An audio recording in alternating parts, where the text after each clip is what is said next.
कौल साहब आपका, संजय सक्सेना साहब आपका, और डॉक्टर कर्नल राकेश कर्नवाल जी आपका बहुत बहुत स्वागत है। आज हम चर्चा करने जा रहे हैं वर्ल्ड वार के बारे में। ये तीसरा महायुद्ध कभी भी शुरू हो सकता है। कैसे शुरू होगा, कैसे इसका अंत होगा, और ये क्यों हो रहा है, क्या ये रोका जा सकता है, इसके बारे में हम सभी चर्चा करेंगे। Thank you for inviting me in this discussion in this group. मैं इसमें जो एक तो ये टॉपिक बहुत बड़ा है, इसमें काफी टाइम लग सकता है, लेकिन मैं इसको ट्राई करूंगा शॉर्ट करने की। देखिए, ऐसा है, जहां तक वर्ल्ड वॉर का सवाल है, ये कोई छोटी मोटी बात नहीं होती है, बहुत बड़ी बात होती है। और वर्ल्ड वॉर 3 के संदर्भ में जो है, ये बड़ी बात जो है इतनी बड़ी हो जाएगी कि पूरी दुनिया तहस नहस हो सकती है मल्टीपल टाइम्स। जी। क्योंकि जो भी न्यूक्लियर आर्सेनल जो कि रशिया के पास है, यूनाइटेड स्टेट्स के पास है, चाइना के पास है, इंडिया, मतलब अब जो है इतने सारे कंट्रीज हैं जिनके पास की न्यूक्लियर आर्सेनल है। और अगर कोई भी कंट्री थ्रेटन फील करेगा कि भाई मेरे ऊपर जो है किसी ने आर्सेनल, ये न्यूक्लियर बैलिस्टिक मिसाइल मिसाइल जो है वो छोड़नी है, तो वो सबसे उसका मतलब एक तरह से आतुर होगा वो, कि भाई वो पहल कर जाए ताकि उसके ऊपर वो हमला ना हो सके। तो ये चीज जो है, ये अगर मद्देनजर रखे हुए, इसीलिए अभी तक जो है पूरी दुनिया में अमन शांति थी। क्योंकि सबको पता था कि भैया अगर किसी ने एटॉमिक वॉर शुरू करी तो सारी की सारी जो दुनिया जो है वो तहस नहस हो जाएगी, मतलब ह्यूमन रेस सारी खत्म हो जाएगी। और ये इतनी हमारे पास एटॉमिक पावर है पूरे ह्यूमन काइंड के पास इस टाइम, कि वो एक बारी नहीं, दो बारी नहीं, 50 बारी पूरी दुनिया को तहस नहस कर सकती है, और जितने भी इसमें जीव जंतु वगैरह होंगे सबके सब नष्ट भ्रष्ट हो जाएंगे। तो वो एक ऐसा बड़ा डिटरेंट था जो कि इंटरनेशनल लैंग्वेज में यूज किया जाता है एट एवरी गिवन स्टेज।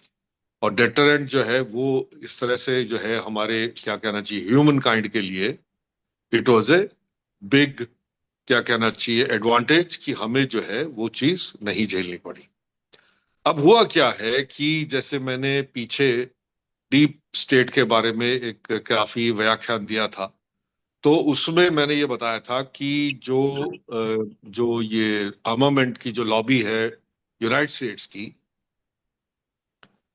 वो जो है they are trying to sell their arms to increase their profits and to make a, क्या कहना चाहिए, स्टेटमेंट इन द वर्ल्ड कि भाई यूनाइटेड स्टेट्स जो है वो सबसे टॉप की कंट्री है, and they don't want to lose that number one position. उन्होंने सिस्टमैटिकली, जापान जब आगे बढ़ रहा था उसको भी काट काट के उसका भी उन्होंने ढीला कर दिया, जो भी जीडीपी वगैरह ग्रोथ उनकी हो रही थी, तो वहां पे स्टैगफ्लेशन आ गया। वो चाइना ने काफी सर आगे दिखाया, अब वो चाइना के भी पर काट रहे हैं। तो धीरे अब इंडिया भी थोड़ा सर दिखा रहा है, हालांकि हम we are nowhere near that kind of GDP growth, या that kind of GDP that we can be any kind of threat. But the problem is कि हमारी जो भी फॉरेन पॉलिसीज जो है वो इतनी क्या कहना चाहिए, एडवांटेजेस हो गई है इंडिया के लिए। हमारे जयशंकर साहब और मोदी जी दोनों मिलके, not to forget Ajit Doval, ये तीन का जो एक त्रिशूल है वो जो है बड़ा भारी पड़ रहा है पूरी दुनिया पे, और स्पेशली यूनाइटेड स्टेट्स पे। तो इंडिया जो है, they are calling spade a spade. वो सच्ची बात कह रहे हैं कि भैया अमेरिका जो है, भाई साहब आपने जो है पूरी दुनिया में तबाही मचा रखी है, तो अब आप जो है जरा संभल जाओ। और वो नेचुरली यूनाइटेड स्टेट्स को पसंद नहीं आ रहा है। पहले उन्होंने ये इंस्टिगेट किया, इसको क्या कहते हैं, यूक्रेन को, उन्होंने नेटो के मेंबर बनाए। जो इंस्टिगेट जब किया तो फिर नेचुरली पुतिन ने, खैर वो लंबा उसमें व्याख्यान नहीं दूंगा, टाइम नहीं है, तो पुतिन ने अटैक किया। उसके बाद जो है उन्होंने क्या कहते हैं, ये सारा कुछ जो भी ये गोरख धंधा इसराइल का जो है, उन्होंने प्रोवोक किया। उन्होंने, ईरान जो है वो बेवकूफ लोग हैं, जो ईरानियंस जो हैं इस खेल में, वो लोग जो है they took the bet. Basically United States again was egging for Iran to get engaged in a war, and they fell for it. और उसकी वजह से जो है इसराइल ने शुरू कर दिया उनको ठोकना दबाना। ठीक है साहब। तो इसराइल चालू हो गया है। उधर से लेबनान को तो उन्होंने कर ही दिया काफी तहस नहस। इधर गाजा पट्टी भी साफ हो गई है। तो ये सब जो है, अब क्या हो रहा है कि अब इससे तो वर्ल्ड वॉर नहीं होने वाली। वर्ल्ड वॉर जो है वो इस पे होने वाली है कि अगर यूरोप जो है डायरेक्टली इन्वॉल्व हो जाए लड़ाई में अगेंस्ट पुतिन, अगेंस्ट रशिया, उसके जो है चांसेस अभी थोड़ा कम लग रहे हैं। क्योंकि यूरोप में, मेरा ये ऐसा मानना है, मैंने, मेरा इसमें कोई वो कोई स्टैटिस्टिक्स नहीं है या कुछ नहीं है, मेरा ऐसा मानना है कि यूरोप ने जो है दो वर्ल्ड वॉर्स को देख के काफी झेला है, और काफी इन्होंने जो है उससे सीख ली है। और मुझे नहीं लगता कि वो एक बारी वर्ल्ड वॉर 3 अगेन वो अपनी सॉइल पे करवाएंगे। यहाँ पे मेरा जो इशारा है वो जर्मनी पे है, मेरा इशारा यूके पे है, मेरा इशारा फ्रांस वगैरह पे है, जो कि बहुत डीपली इन्वॉल्व थे world war 1 and world war 2 में। लेकिन अमेरिका जो है वो शांत नहीं बैठेगा, उनको अपने आर्म्स बेचने हैं। उन्होंने जो है रिकंस्ट्रक्शन करनी है पूरे यूरोप की, बिकॉज उनकी इकोनॉमी जो है बड़ी डामाडोल है इस टाइम। तो उनको कुछ ना कुछ तो करना है, ताकि वो the same pattern which the use during the world war 2, वो ही वो पैटर्न जो है यूज करना चाहते हैं। और उसकी वजह से फिर वो जो है वर्ल्ड वॉर शुरू हो जाएगी। उसके बाद फिर वो, हाँ, what they want to avoid is कि न्यूक्लियर वॉर ना हो, बिकॉज न्यूक्लियर वॉर में they won't be any winners and they won't be any losers. We all will be losers के लिए। अब आगे जो है आप सिन्हा साहब बात को आगे बढ़ाएं। Thank you very much for your beginning remark, Mr. Call. Now I switch over to Colonel Dr. Rakesh Karnwal जी, आप फौजी हैं। आपको सर क्या दिखाई देता है? Over to colonel. मैं तो मिस्टर कॉल की बातों से बिल्कुल सहमत हूं कि वर्ल्ड वॉर थोड़ा मुश्किल है होना। उसके भी काफी रीजंस हैं। First of all, nuclear war शायद नहीं होगा, जैसा कि मिस्टर कॉल ने बिल्कुल सही बताया है कि वो तो पूरे वर्ल्ड को खत्म कर देगा। सेकेंडली, अभी इतनी जल्दी शायद वर्ल्ड वॉर की नौबत नहीं आएगी, क्योंकि अगर आप देखेंगे कि America is on the verge of bankruptcy, क्योंकि उसकी जो डेट बहुत ज्यादा हो गया है। और same is the case of all European states, सब बैंक्रप्ट हो चुके हैं। उनकी जो ग्रोथ रेट है is in terms of point, और 0.1 से लेके 0.1 तक है। और अमेरिका की भी 1 to 2 ही ग्रोथ रेट चल रही है। तो इस तरह तो शायद मुश्किल होगा। थर्डली, जहां तक मेरा ख्याल है, क्योंकि ऐसा है कि जो डीप स्टेट, सॉरी ग्रह, मैं तो गहरा राज्य इस्तेमाल करता हूं, क्योंकि ये इनका यूट्यूब वाले का जो एआई है वो डीप स्टेट को फौरन कैच कर लेता है और उसको ब्लॉक कर देता है। तो जो गहरा राज्य की जो टाइमलाइन है, टाइमलाइन ये है कि 1935 तक, मतलब 1935 है कि जब ये चाहेंगे कि एक वर्ल्ड वॉर हो। अब न्यूक्लियर होगा या नॉन न्यूक्लियर होगा या कन्वेंशनल होगा, ये तो नहीं कह सकते। बट जो कि गैर राज्य का जो वो एम है कि यहाँ वर्ल्ड की पॉपुलेशन को वो 50 करोड़ के आसपास लाना चाहते हैं। तो इनिशियली 100 करोड़ के आसपास लाएंगे, उसके बाद में 50 करोड़। तो 100 करोड़ के आसपास लाने का जो उनका टारगेट है इज 2035। और 40 करोड़, 40 to 50 करोड़ का जो है 1950 तक है, 2050 तक है। तो जो अभी ये जल्दी से नहीं बढ़ेंगे। अच्छा, दूसरी एक और बात है कि ये जो डी क्या नाम है, गहरा राज्य है, इनके बीच में भी दो ग्रुप्स बन चुके हैं, दोनों एक दूसरे के एंटी हो रहे हैं। तो उनका भी स्ट्रगल चल रहा है कि who gains the upper hand. तो वो भी एक मायने रखता है कि अभी वो दोनों की दोनों, जब तक कि एक फैक्शन का टोटल प्रिडोमिनेंस नहीं हो जाएगा, तब तक वो भी कोई वॉर इस वो उसको इनिशिएट नहीं करना चाहेंगे। जहां तक इजराइल और मिडिल ईस्ट का सवाल है, आप देखेंगे कि इजराइल की तो एग्जिस्टेंशियल थ्रेट आ चुका है, पर वो भी मालूम है उनको कि अब वो एक साथ 7 फ्रंट्स पे वॉर लड़ रहा है साइमल्टेनियसली। और जहां तक सीआईए का और एफबीआई का जो इनपुट है कि ईरान के पास ऑलरेडी न्यूक्लियर वेपन्स हैं, बना चुका है वो। ये तो खैर डिबेटेबल है, अलग अलग ये रिपोर्ट्स आ रही हैं।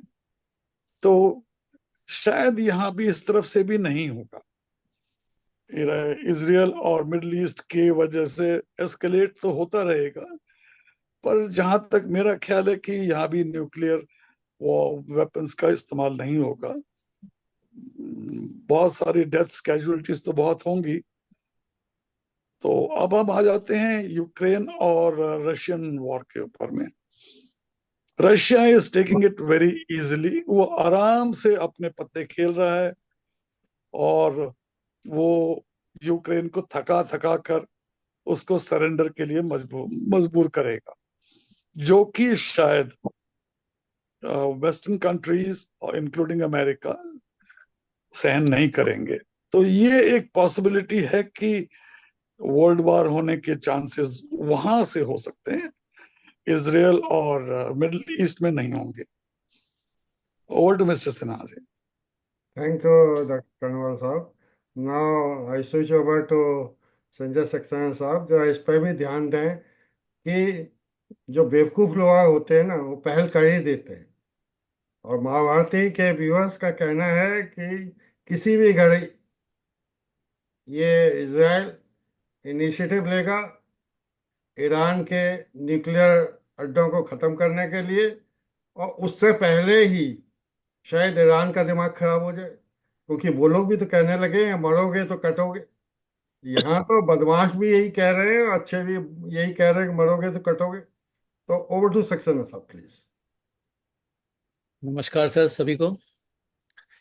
मेरा इसमें सोचना यह है कि जो रूस रशिया और यूक्रेन का वार चल रहा है, ये कुछ समय के बाद बंद हो जाएगा। कारण यह है कि दोनों देशों को समझ में आ चुका है कि इसके कॉन्सिक्वेंस क्या हो रहे हैं और इसका इम्पैक्ट हमारे ऊपर क्या पड़ रहा है। और जो रशिया यूक्रेन जो है, ये आसानी से रशिया के सामने सरेंडर कर देगा। और जो गहरा राज है, या जो प्रॉफिट मेकर्स हैं यूएसए के या यूएसए की कंपनियों के, उनका अब सारा फोकस एनर्जी सेंटर जो मिडिल ईस्ट है उस पर चला जाएगा।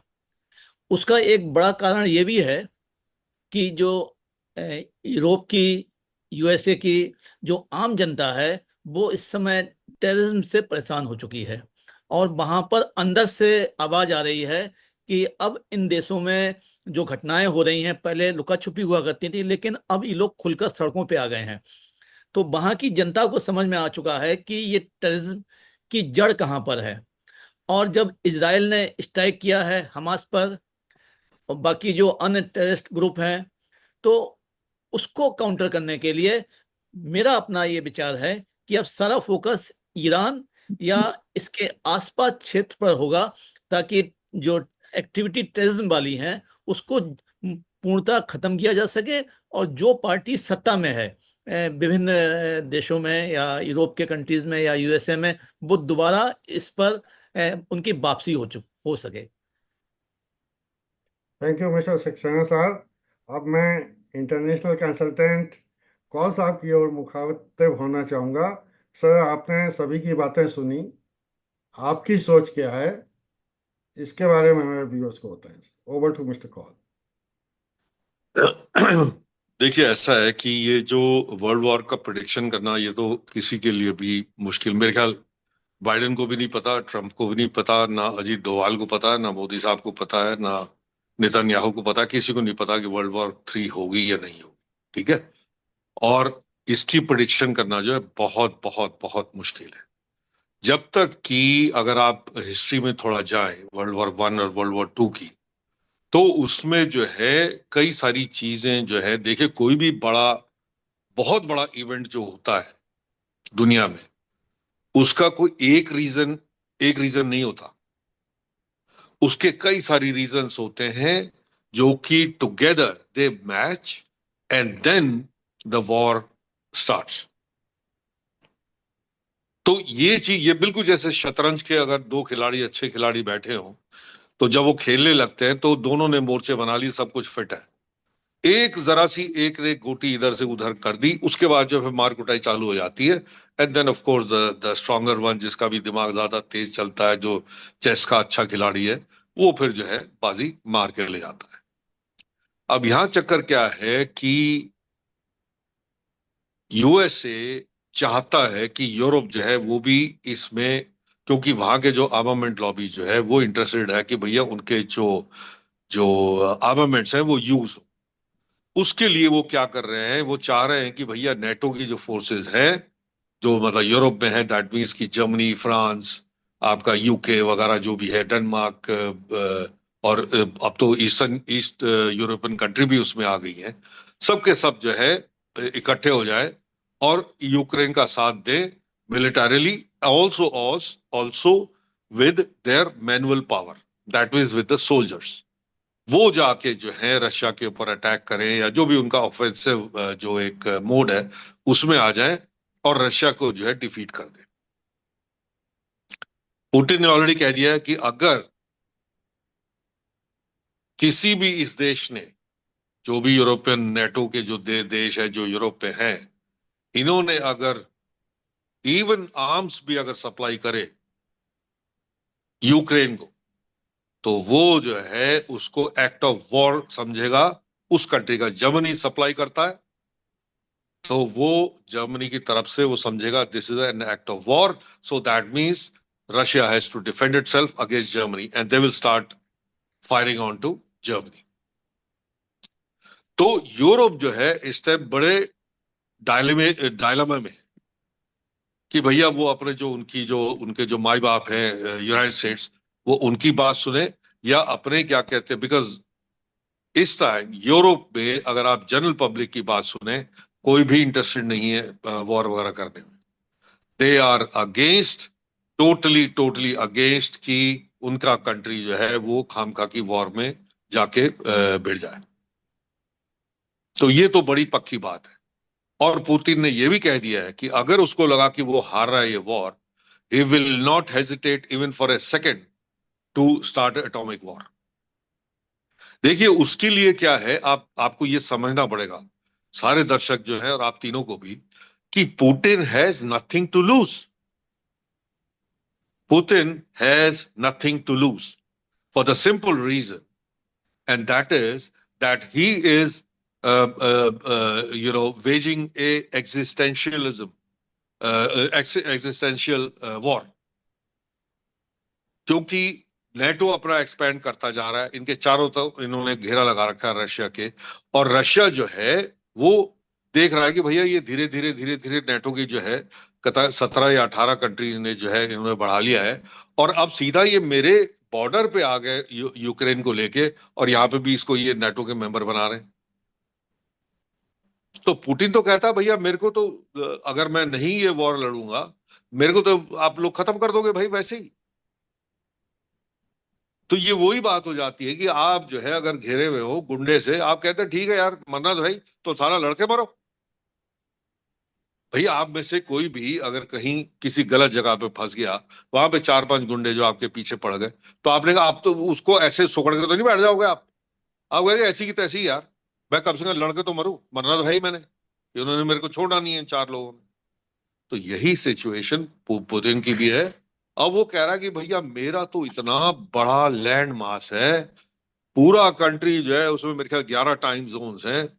कहता है आप एक को एटॉम ब्लास्ट करोगे, आप दो को करोगे, फिर I still have lot of land to live, I still can mobilise my countrymen to live somewhere else, so I can do those kind of things.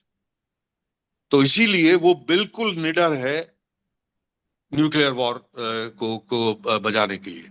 सो अगर सो ये कंडीशन जो है, अब मैं आपको बताता हूं कि ये कैसे मैच कर रही है। अगर जर्मनी या पोलैंड या फ्रांस या जो हंगरी या जो भी जितने भी, हंगरी तो खैर नहीं, Hungary is totally against all this NATO nonsense, but there are other countries also, अगर वो आर्म्स भी सप्लाई करना चालू कर दे, और ये आर्म्स कहां से आ रहे हैं, ये आर्म्स जो है यूनाइटेड स्टेट्स के ही सप्लाइड है। NATO is nothing but a jumble of idiots who have given impetus to the factories which are making arms in United States. और कुछ नहीं, कोई थ्रेट नहीं है, कोई किसी से थ्रेट नहीं है, किसी से कोई थ्रेट नहीं आ रहा। लेकिन ये लोग जो हैं, इन्होंने नेटो का एक्सपेंड किया है because they want to sell their arms, क्योंकि नेटो में जो ट्रीटी होती है उसमें ये लिखा हुआ है कि आप जो है आर्म्स अपनी जो भी आप रखोगे वो आपके अमेरिका के होंगे, लिमिटेड एक्सटेंट के, या तो फिर आपके अपने भी होंगे, लेकिन इतने परसेंट जो है आपको अमेरिका से खरीदने पड़ेंगे। और ये जो कंडीशन जो है उसको सेटिस्फाई करने के लिए ये अपना एक्सपेंशन कर रहे हैं। अरे किसका थ्रेट है भाई आपको? तो कहने का कहने का तब तात्पर्य ये है कि अगर यूरोप इनके बहलावे में आ जाता है, यूनाइटेड स्टेट्स का जो भी प्रेसिडेंट होगा नहीं होगा, मैं उस पर आऊंगा, कौन प्रेसिडेंट कौन कैसे करेगा, अगर वो आ जाता है और उनके बहलावे में आ जाते हैं और ये इंडल्ज हो जाते हैं, तो भाई साहब वर्ल्ड वॉर 3 जो है सिर्फ यूरोप में ही होगी और कहीं नहीं होने वाली। ये मेरा मानना है, ये मेरा क्या कहना चाहिए, जो मैं यूरोप में रहा हूं, वहां के लोगों की मेंटालिटी का पता है मुझे। लेकिन और इसीलिए हो क्या रहा है कि अगर आपने अगर देखा हो, अगर थोड़ा सा भी आप इनके इलेक्शंस वगैरह फॉलो करते हो, मैं तो करता हूं यूरोप के, तो वहां पे जो है जो फार राइट जो एक्सट्रीमिस्ट पार्टीज है, they are gaining lot of electoral क्या कहते हैं विनिंग्स, वो जीत रहा है क्योंकि वो ये सब बकवास के अगेंस्ट है। तो पब्लिक सेंटिमेंट जो है, इसीलिए आपका जो क्या कहते हैं चांसलर शुल्स है या प्रेसिडेंट मैक्रोन है या और भी जो क्या कहते हैं वहां के जो वाम या जो भी उसका नाम है, जो प्राइम मिनिस्टर जो नया बना है यूके का, ये सब के सब जो है बिल्कुल फेंस पे बैठे हुए कि भैया हमें कुछ भी ना करना पड़े, हम अपना जैसे बैठे बड़े अच्छे बैठे हैं, यूक्रेन और इनको आपस में लड़ने दो, हमें कोई लेना देना नहीं है इन लोगों से। लेकिन अगर ये बहलावे में आ गए और इन्होंने से किसी भी एक या दो ने आर्म्स वगैरह सप्लाई कर दी यूक्रेन को, या मैन पावर सप्लाई कर दी, तो जो है डेफिनेटली एक वॉर होगी। उसे आप वर्ल्ड वॉर 3 का नाम दे दे या कुछ भी दे दे, लेकिन वो इसी इलाके में सीमित रहेगी। और वो जो है यूरोप जैसे बेवकूफ लोगों के लिए सबसे बड़ा फॉली होगी, because it is they have not learned the lesson from the first two world wars कि now again they are calling for the same nonsense। तो ये चीज जो है इसकी मुझे जो है प्रोबेबिलिटी कोई ज्यादा हाई नहीं लग रही है, because the simple fact is the Europeans will definitely tell their American counterparts कि भैया ऐसा है, हमारी पब्लिक जो है नहीं चाहती वर्ल्ड वॉर, हमारी पब्लिक नहीं चाहती कि हम इस यूक्रेन वॉर में अंगेज हों, वेदर ओनली आर्म्स और अवर सोल्जर्स हो तो खैर बात ही नहीं, वो तो सवाल ही नहीं पैदा होता। यूरोपियंस जो है they are dead against any kind of war because they are fed up with the first two world wars, so they are not going to engage in that। Arms supply का हो सकता है थोड़ा उसमें झुलमिल आ जाए, वो मैं कह नहीं सकता, लेकिन मुझे लगता है कि अभी जो है वर्ल्ड वॉर 3 का, लेकिन हाँ जैसे ही टाइम बीतेगा, डिपेंड करता है कि कौन पावर में आता है, यहाँ पे क्या कहते हैं ट्रंप आती है या कमला हैरिस आती है, तो उस पर बहुत डिपेंड करता है कि वो मैं व्याख्यान बाद में दूंगा, बीच में अगर कोई और कुछ बोलना चाहता है तो बताए। Thank you mister call. मैं डॉक्टर कर्नल कर्नवाल साहब से जानना चाहूँगा कि ये महाभारती के व्यूअर्स का कहना है कि दुनिया तो 4 सेगमेंट में बटी हुई है: east, west, non aligned and middle east. और हम, जैसा कौल साहब ने कहा, त्रिदेव हैं हिंदुस्तान में, तो मोदी हैं और जयशंकर हैं और आपके अम, वो सिक्योरिटी एडवाइजर है। तो इंडिया की तो बल्ले बल्ले है। यूएनओ पे भी मजबूर होके, हो सकता है मोदी जी को नेक्स्ट यूएनओ का ही असाइनमेंट मिले। प्राइम मिनिस्टर का तो काम बहुत अच्छा कर लिया, दुनिया को एकजुट करने में शायद सफल हो, उनके भाग में कुछ और ज्यादा अच्छा लिखा हो। तो सर, आपने बाकी लोगों की बात सुनी, डॉक्टर साहब, कर्नल साहब, आप इसको आगे बढ़ाएं। See, actually, I am of the view that there is a fissure between the NATO countries. उसके रीजंस अलग हैं। उसमें से सबसे पहला रीजन ये है कि ज्यादातर जो भी नाटो कंट्रीज हैं वो बैंक्रप्सी की तरफ बढ़ रहे हैं। और नंबर टू, जो मोस्ट इंपॉर्टेंट है, जैसा कि मिस्टर कॉल ने बिल्कुल सही कहा है, कि nobody wants war in the NATO countries. The citizens of NATO countries do not want a war at all. उनकी जो प्रायोरिटी इस समय ये है कि जहां पर कि माइनॉरिटीज इतने घुस गए हैं और over a period of time they will take over the ethnic people. तो ये उनकी सबसे बड़ी प्रायोरिटी है। आपने देखा है कि यूके में, अब मैं तो ये नहीं कह सकता कि United Kingdom, it's no longer United Kingdom. So इसी तरीके से हो सकता है कि in near future there may be clear cut divide between USA on one side and European countries on the other side. So अगर ऐसा हो जाता है तो चांसेस थर्ड वर्ल्ड वॉर के बहुत कम हो जाते हैं, बिकॉज अमेरिका भी तो बैंकरप्सी में बैठा हुआ है। सेकेंडली, उनके जो जो तीन जो गहरा राज्य के जो आर्म्स हैं, एक तो वो आर्म्स लॉबी है, एक फार्मास्यूटिकल लॉबी है और तीसरी इकोनॉमिकल लॉबी है। तीन लॉबीज नहीं, हैं। Oil oil lobby, oil lobby.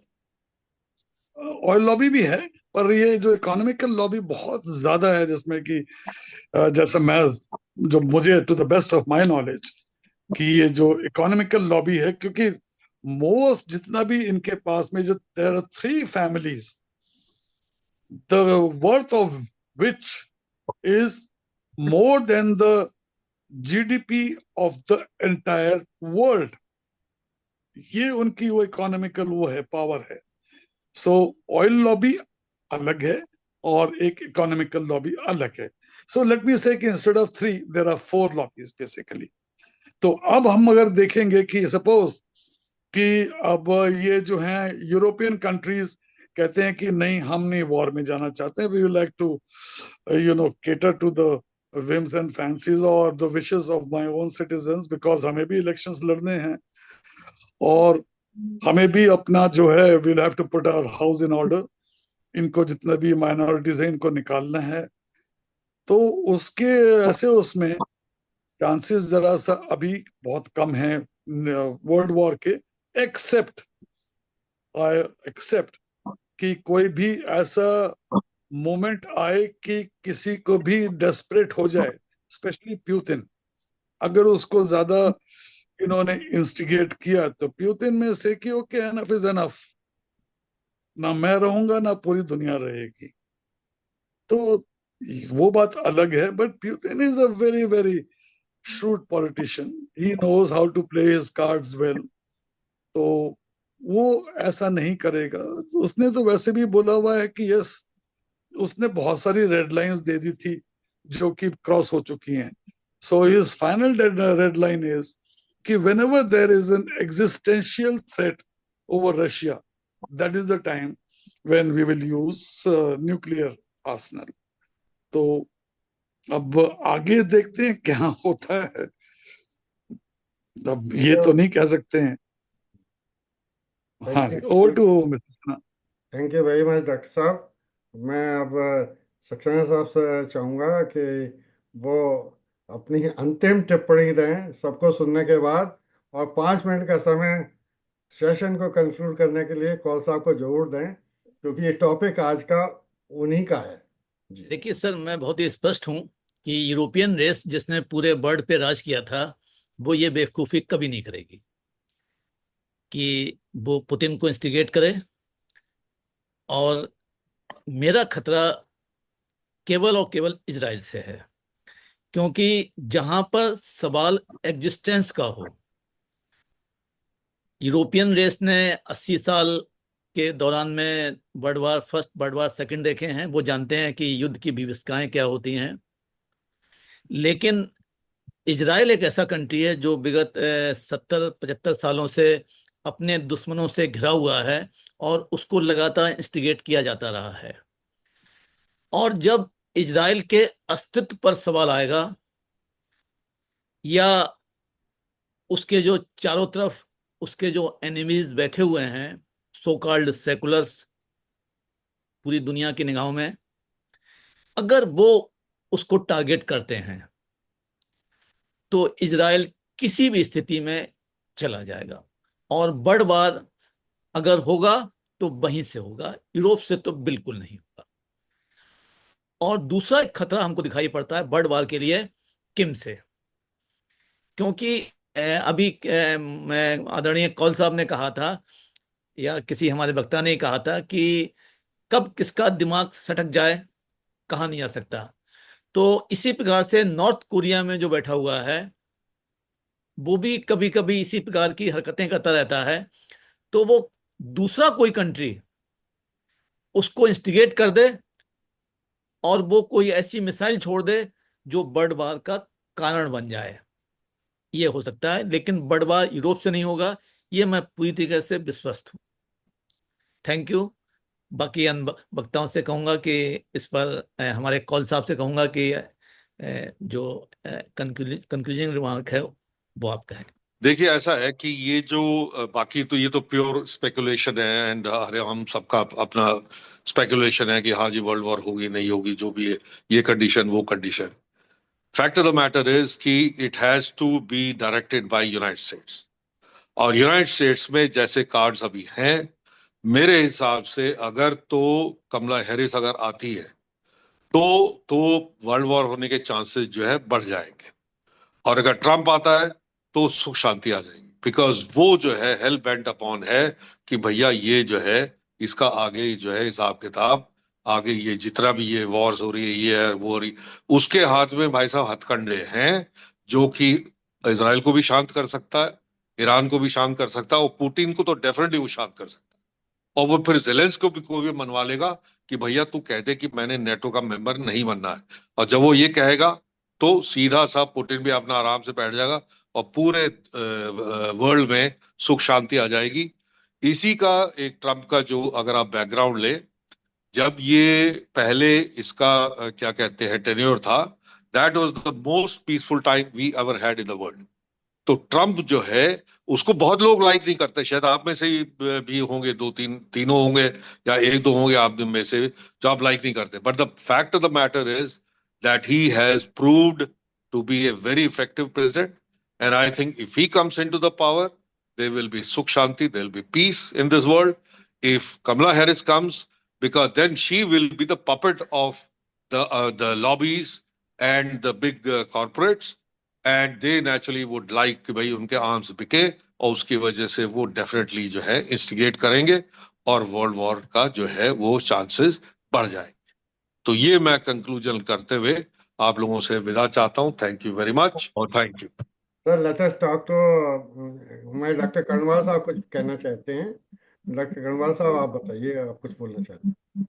मैं बहुत ही ब्रीफली बोलना चाहता हूँ कि जो मिडिल ईस्ट में कोई यूनिटी नहीं है, ये जो मुस्लिम कंट्रीज हैं, अब इसमें सऊदी अरेबिया देखिए, आप यूएई देखिए, they are allies of Israel, they are Israel's friends। ये तो ये सब कुछ है, अंडरग्राउंड है, there's a wheel behind this, so then nobody wants the war। अब अगर आप देखिए तो क्या रह जाता है, Iran, Iraq, Yemen, Lebanon, Jordan is neutral, Syria, yes of course it is under the influence of Russia, so वो भी तो इनके साथ आ जाएगा। बट अगर ये इजराइल जो है, अगर इनके जो tentacles, I call them tentacles, जो है ये जो प्रॉक्सीज हैं ईरान के, तो अगर इनको टेंटिकल्स को ये खत्म कर देगा तो Iran will be headless, and then they will go in for jugular of Iran. और इनकी जो बेसिक वो है कि आप ईरान में भी देखिए कि जो majority of the population is against this clerical rule, so they want that the clerical rule finishes off, and that's the reason why King Pahlavi's son has been brought in, because he was a liberal man, so he had created a westernized society in Iran. और वहां की ladies, जैसे आपने देखा ही था, जब कुछ ही 1-2 साल पहले ही कितना जबरदस्त वहां पे राइट्स हुए थे, they wanted freedom, that I mean, बहुत सारी लेडीज निकल गई थी on the streets. So I wouldn't be surprised कि ये भी एक तरह से it will be a silent death. This war is going to be a silent death. Maybe Israel will be able to successfully eliminate this Khomeini of Iran, और उसके बाद में सब कुछ शांत हो सकता है। उसके बाद वो मैच फिक्सिंग जरूर हो सकती है कि ठीक है, तो भाई 10 मिसाइल मेरे ऊपर डाल दे, मैं 10 मिसाइल तुम्हारे ऊपर डाल देना, बता देना। So it will be a match fixing basically. Over to mister Sinha. So thank you very much, Dr. Kanwal, Mr. Kowal, Dr. Saxena। मगर कल कत्ल की रात बताई जाती है 7 तारीख को, और आप लोगों ने जो हरा हरा दिखाया है, तो हम लोग चादर तान के सोए आराम से। अपने दर्शकों से भी कहें कोई चिंता मत करो, कहीं कुछ नहीं होने वाला है।